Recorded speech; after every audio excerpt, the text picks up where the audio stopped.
ADA Audio vous présente Le pouvoir de l'intention. Apprendre à co-créer le monde à votre façon, de Wayne Dyer. À la narration, Vincent Davy.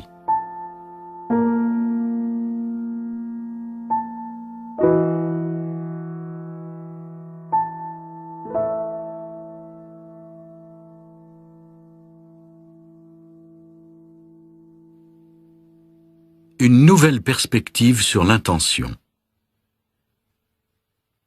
Au cours des dernières années, mon intérêt pour l'étude de l'intention ne s'est jamais démenti et m'a amené à lire des centaines d'ouvrages de psychologues, de sociologues, de maîtres spirituels, d'érudits et de chercheurs universitaires.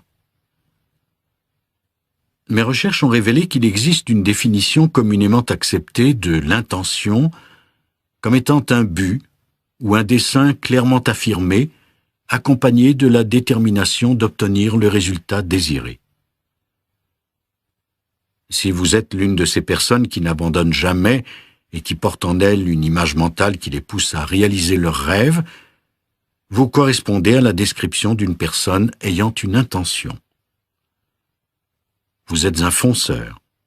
Vous avez la capacité de reconnaître les occasions qui se présentent à vous et d'en tirer profit. Pendant longtemps, j'ai cru qu'il en était ainsi. En fait, j'ai écrit des livres et donné des conférences sur le pouvoir de l'intention comme étant ce que je viens de décrire. Mais, au cours des 25 dernières années, je me suis rendu compte que mes réflexions portaient de moins en moins sur la psychologie et la croissance personnelle et de plus en plus sur le monde de la spiritualité où la guérison, la création de miracles, la manifestation et le contact avec la divine intelligence sont de véritables possibilités. Mes ouvrages mettent à présent l'accent sur la croyance que nous pouvons trouver une solution à nos problèmes en vivant à des niveaux supérieurs et en faisant appel à des énergies plus diligentes. Pour moi, l'intention est devenue quelque chose qui dépasse infiniment l'ego et la volonté individuelle. L'intention n'est pas quelque chose que vous faites, mais une force présente dans l'univers sous la forme d'un champ d'énergie invisible. L'intention est une force que nous portons tous en nous. C'est un champ d'énergie invisible qui se meut au-delà de nos repères quotidiens habituels. Elle existait avant même notre conception. Nous sommes en mesure d'attirer cette énergie et de vivre notre vie comme jamais auparavant. L'accès au pouvoir de l'intention nous délivre de cette lutte de tous les instants que nous devons mener si nous voulons concrétiser nos rêves par la seule force de notre volonté. Mais où se trouve ce champ d'énergie ?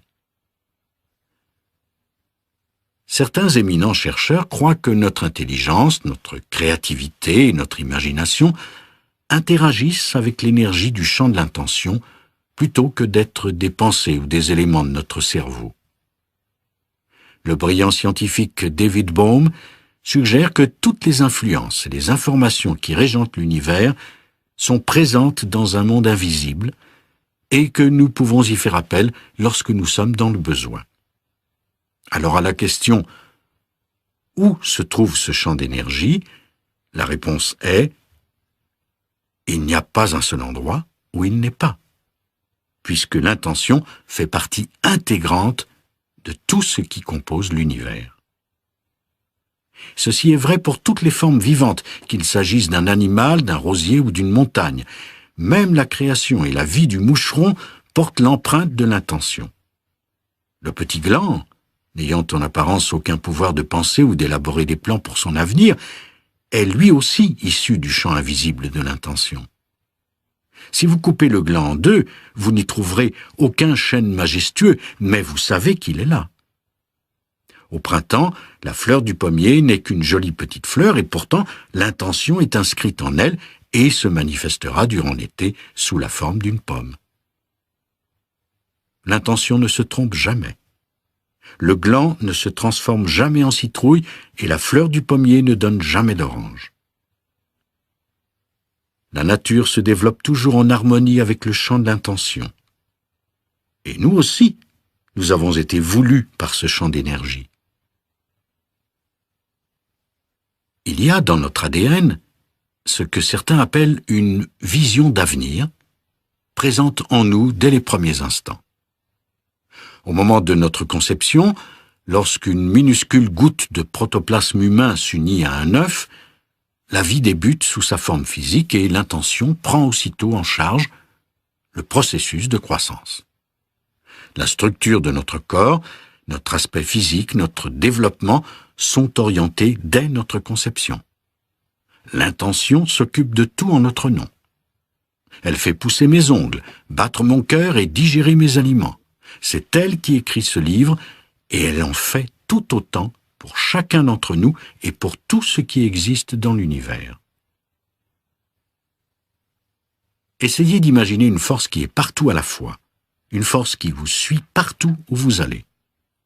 Elle ne peut être divisée et pourtant elle est présente dans tout ce que vous pouvez voir ou toucher. À présent, élargissez votre conscience de ce champ d'énergie infinie au-delà du monde des formes et de la finitude. Cette force invisible est partout. Elle est donc présente dans le monde physique et dans le monde immatériel. Votre corps physique n'est qu'une partie de votre être global émanant de cette énergie. En entrant consciemment en contact avec l'intention, vous rejoignez votre source et devenez un sorcier des temps modernes. Devenir sorcier signifie atteindre un niveau de conscience où des choses inconcevables deviennent soudainement possibles. Comme l'expliquait Carlos Castaneda, la tâche des sorciers est de se tourner vers l'infini, c'est-à-dire l'intention. Et ils s'y jettent d'ailleurs tous les jours, comme le pêcheur jette ses filets à la mer. Ce champ d'intention est ici, présent, à votre portée. Lorsque vous l'activerez, votre vie prendra un tout autre sens et vous serez guidé par votre moi infini. Réfléchissez à ceci. S'il existe un pouvoir de l'intention omniprésent qui est non seulement en moi, mais en tout et en chacun, alors nous sommes reliés par cette source enveloppante à tout et à tout le monde. Nous sommes reliés à ce que nous aimerions être, à ce que nous aimerions avoir, à ce que nous voulons accomplir et à tout ce qui, dans l'univers, peut nous porter secours. Pour y arriver, nous n'avons qu'à nous réaligner nous-mêmes et à activer l'intention.